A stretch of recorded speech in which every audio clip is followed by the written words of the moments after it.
Les acteurs du secteur de l'immobilier étaient présents à la rencontre organisée par la Société ivoirienne de levage, une société spécialisée dans la fabrication de grues et d'ascenseurs. Avec pour thème principal solution verticale, la rencontre a permis aux participants de mieux comprendre les techniques en matière de construction de la Société ivoirienne de levage.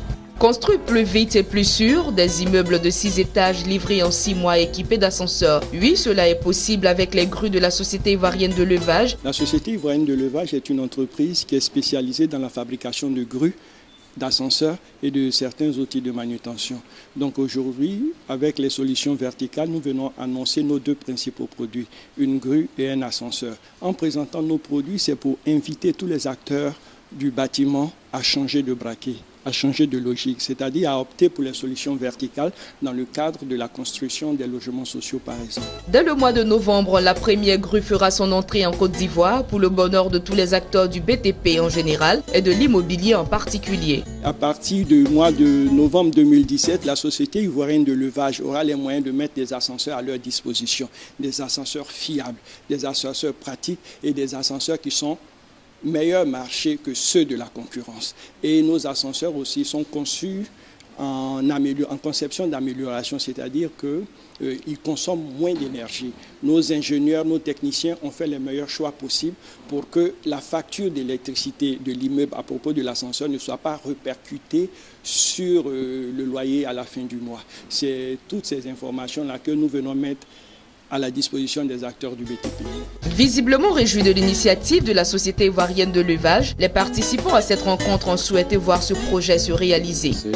Le besoin est très important pour ces moyens de manutention, surtout au niveau des constructions, au niveau des ouvrages et tout ça. On ne peut pas s'en sortir sans les grues. Donc j'espère bien qu'ils vont arriver à satisfaire le marché local et les périphériques de Côte d'Ivoire. C'est une grande activité et vraiment j'ai été impressionnée.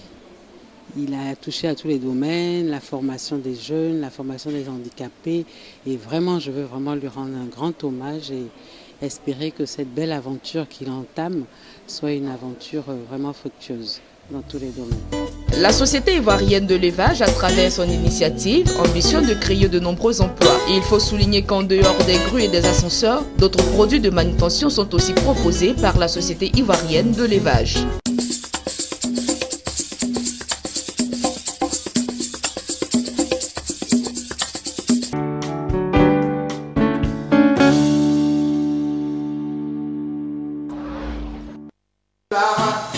Suivre une formation en Executive Development Programme en Côte d'Ivoire est désormais chose possible. M2 Business School, en collaboration avec ISC Business School de Barcelone et la Lagos Business School, vient d'ajouter ce nouveau programme à sa gamme d'offres de formation de cadres et chefs d'entreprise ivoiriennes. Le EasyP, c'est un programme de classe mondiale de formation de dirigeants qui aimerait saisir et capter les opportunités du monde anglophone. Donc c'est un programme pour les personnes qui parlent bien français, je ne dis pas forcément francophone, qui parlent bien français et qui aimeraient interagir avec des partenaires internationaux, résidents et vivant à Abidjan ou qui sont de passage pour des forums et qui aimeraient aussi découvrir le monde anglophone de l'Afrique de l'Ouest. Donc ce programme-là a des sessions à Abidjan et à Lagos au Nigeria, en partenariat avec notre partenaire Lagos Business School, qui est basé au Nigeria et qui a plus de 25 ans d'expérience dans le domaine de la formation des dirigeants. De ce partenariat, nous attendons que de nombreux réseaux se créent entre les alumni de la Lagos Business School et ceux de la M2 Business School. Nous préparons aussi des sessions de formation entre les deux pays. Ainsi donc, M2 Business School ira au Nigeria et la Lagos Business School viendra en Côte d'Ivoire. Cela va donner lieu à un échange de programmes entre les deux pays.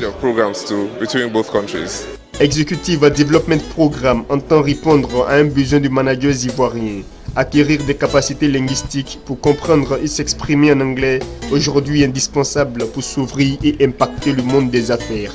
Ce programme est pour vous, pour vos managers, pour ces dirigeants qui sont fortement orientés à s'ouvrir au monde de façon générale, au marché sous-régional anglophone tout comme francophone, aux multiples partenaires internationaux qui travaillent de façon stable à Abidjan y arrivent avec une grande régularité pour des forums et différentes rencontres et qui désirent réussir dans les affaires afin de créer un impact positif pour eux, leur organisation et leur communauté.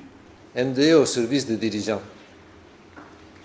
Notre ambition est de les accompagner à réussir la mission qu'ils se sont proposée, celle d'avoir un impact positif dans leurs entreprises et dans leur environnement, aussi bien immédiat que lointain. Le nouveau programme de développement des dirigeants, EDP, montre qu'il y a du chemin à parcourir. Et nous sommes prêts à continuer la course avec beaucoup d'entrain. Opérationnel à partir de 2011, MDE Business School travaille à donner une formation de qualité aux dirigeants et cadres des organisations et entreprises publiques et privées en Côte d'Ivoire. Avec la promotion 2017, ce sont plus de 600 alumni qui ont été formés en Advanced Management Programme AMP, Programme for Management Development PMD et Programme for Leadership Development PLD.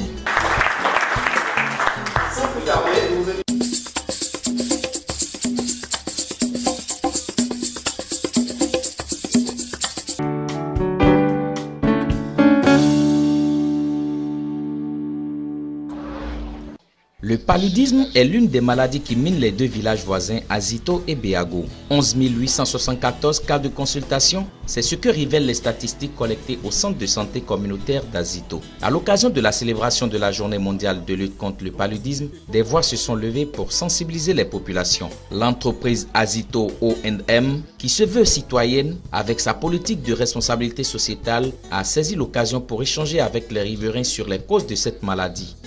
Cette occasion, une fois de plus, marque notre engagement à nous tous pour cette lutte. Comme l'a dit tout à l'heure le président du conseil d'administration de notre centre de santé, le paludisme a toujours été un impact dévastateur dans le monde et notamment en Afrique. Le paludisme aussi, vous devez le savoir, est l'une des premières causes d'absentéisme dans nos entreprises. Cette vilaine maladie entraîne des décès,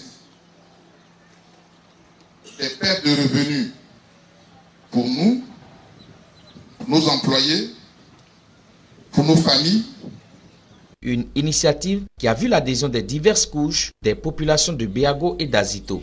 Pour éviter le paludisme, nous devons éviter de garder des eaux usées autour de nous, de vraiment nettoyer aux alentours de nous, de ne pas garder des ordures ménagères autour de nous. Quand on nous donne les moustiquaires, il faut qu'on utilise. C'est pour éviter beaucoup de choses, pour éviter les maladies. Parce que si nous dormons sous la moustiquaire, nous évitons la maladie comme le paludisme. Le paludisme est une maladie mortelle due à des parasites transmis à l'homme par des piqûres de moustiques femelles infectées appelées anophèles. Une parmi les nombreuses précautions est de dormir sous moustiquaire. Et là, les responsables de Azito O&M, avec l'appui du ministère ivoirien en charge de la santé publique et de l'hygiène, ont fait le geste utile. Des moustiquaires distribués aux riverains. C'est très bien. Rappelons que Azito O&M est l'une des entreprises opérant dans la production de l'énergie électrique en Côte d'Ivoire. Installée à Azito, elle ambitionne répondre à la forte croissance de la demande d'énergie électrique en Côte d'Ivoire avec comme devise faire de la Côte d'Ivoire une nation exportatrice d'électricité en Afrique de l'Ouest.